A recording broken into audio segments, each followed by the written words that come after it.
With the 2022 NBA draft in the books, there's still a lot of very talented players available this year in the undrafted market. So I'm going to give you guys my top 10, as well as 7 others that do stand out to me. The name that I will kick this off with is Alondes Williams from Wake Forest. He is one of the most explosive players in this draft, as well as one of the best passers in this draft. He's a player that should have been a second round pick, early in the second round, in my opinion, too. He is someone that will be a steal of an undrafted player that I think should be able to play quite a few years in the NBA. Up next is Jordan Hall, a 6'7" point guard that's able to facilitate at a high level, who has also displayed the ability to shoot the ball as well. He is somebody with a pretty high ceiling that I would not be surprised to see a lot of teams wanting to go pursue him. Next up, Jamari Bougaie.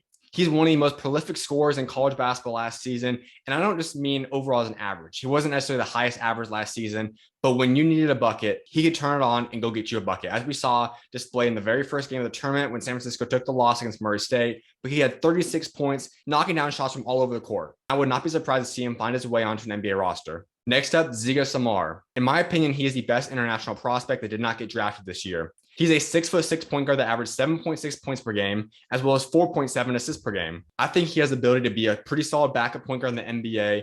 I would not be surprised to see a lot of teams have interest in him. I don't know if he'll go back overseas and then come back over and sign a deal eventually, but whenever the timetable is for Ziga, he's a player that I think could very easily be a backup point guard in the NBA someday. The next name on my list, Justin Lewis, coming out of Marquette. He was an all Big East player last season, a very, very talented player last year. He's debatably the best overall prospect that went undrafted last night. Based on his youth and production at the college level, he should be highly pursued as a two-way prospect. Another name on my list, Orlando Robinson, coming out of Fresno State. He has made 2 all-conference teams in the Mountain West and has also been on 1 all-defensive team. He averaged 19.4 points per game last year and 8.4 rebounds per game.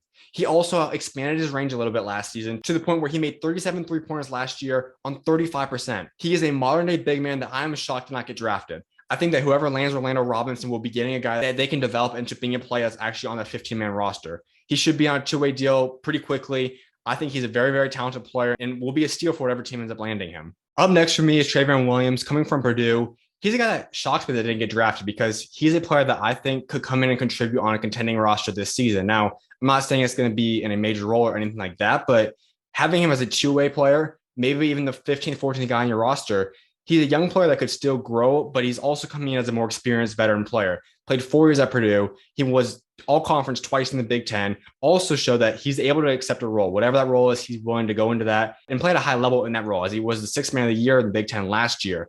So he's a guy that I think can come in and contribute in some way, shape, or form on a roster today. In my opinion, he also is the best passing big man in this draft class. And he also is underrated athletically too. So I think that contending team should be all over Trevion Williams. He would be a really solid pickup for a team to get him on a two-way deal. I also have Dominic Barlow on my list. His journey to this point has been unique, but last season he played at Overtime Elite, where he averaged 14.8 points per game and 5.9 rebounds per game. It will be more of a project. Obviously, I don't think he's going to contribute much this upcoming season, but put him on a two-way, spend majority of the time in the G League, call him up some games, get him some experience at the NBA level as well. But he's a guy I think you develop him for 1, 2, maybe even 3 years, and you could possibly have a player that could be on your roster someday. Scotty Pippen Jr. also made my list. He has been one of the more prolific scorers in college basketball the past 2 seasons, averaging over 20 points per game both years for Vanderbilt. He also did that at a pretty efficient level, 42% from the field over the course of the past 2 seasons. Now, Vanderbilt did not win a lot of games the past couple of years, but his ability has been there. He's a guy that I think will be signed to a two-way immediately and could potentially make an impact at the NBA level this year, but he is a player that I think could potentially become a steal. Last but not least, Kenneth Lofton Jr. He declared for the NBA draft, and his stock rose just about more than any other player throughout the NBA combine process. He looked to be in his best shape of his career. Last season at Louisiana Tech, he averaged 16.5 points per game and 10.5 rebounds per game. Landing him on a two-way deal, allowing him to develop his body even more than he had in the past couple of months, will allow him to possibly take his game even further.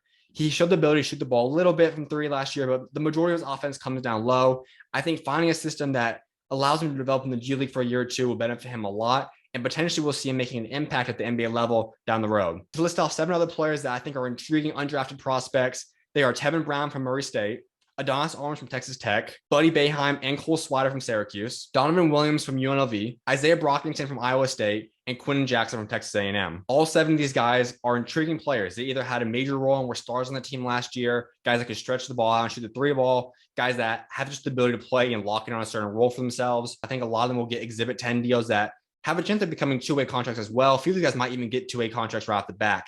But all these guys are players that I do like and have a chance to become steals if they get in the right system and develop in the right way. As for my final 6 guys that I think are guys I'm going to keep an eye on that could make an impact during the summer league and possibly earn a deal of some sort after the conclusion of the summer league, I'm intrigued by John Butler from Florida State, Julian Champagnie from St. John's, Bryce Hamilton from UNLV, Trevor Hudgens from the Division II level at Missouri State, Lucas Williamson from Loyola Chicago, and Mike Foster from the G League Ignite team. That is my top undrafted players from this year's NBA draft.